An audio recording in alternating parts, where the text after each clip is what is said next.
दोस्तों, इस वीडियो के अंदर हम बात करने की कोशिश करेंगे ठाकुरगंज विधानसभा क्षेत्र के बारे में। जो ठाकुरगंज विधानसभा क्षेत्र है, वहाँ पर अगर हम बात करें तो सऊद आलम साहब जो आरजेडी के प्रत्याशी के तौर पर पिछली विधानसभा चुनाव के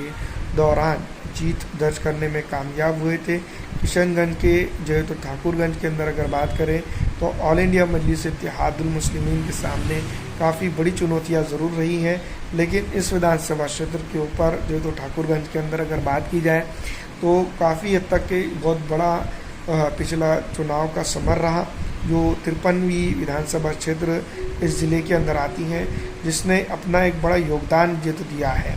वैसे अगर हम बात करें तो महबूब आलम साहब 18,925 वोट 2020 के विधानसभा चुनाव के दौरान यहाँ पर हासिल करने में कामयाब हुए। वहीं गोपाल कुमार अग्रवाल 56,022 वोट हासिल करके दूसरे नंबर पर रहे थे। तो काफ़ी अगर दोनों का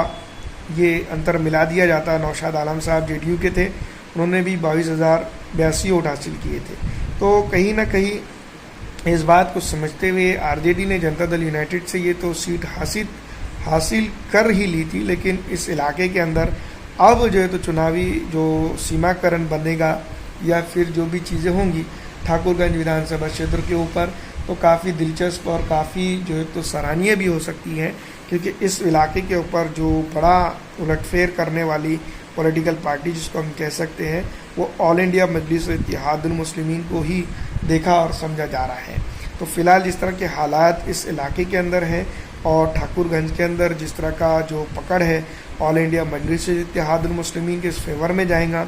या उसके अपोजिट में जाएगा, ये तो आने वाला वक्त ही तय करेगा। लेकिन फ़िलहाल जिस तरह के जो तो कंडीशंस यहाँ बन पड़ी है या फिर बन रही है, उसको देखा जाए और उसको समझा जाए तो ठाकुरगंज विधानसभा क्षेत्र के अंदर ऑल इंडिया मजलिस इत्तेहादुल मुस्लिमीन अगर अपना प्रत्याशी उतारती है तो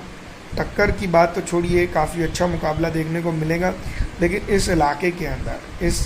क्षेत्र के अंदर हम ये बात ज़रूर कहेंगे कि ऑल इंडिया मजलिस इत्तेहादुल मुस्लिमीन के चलते काफ़ी उलटफेर ज़रूर देखने को मिलेंगे, क्योंकि हमारा आप जानते हैं कि पिछली विधानसभा चुनाव के दौरान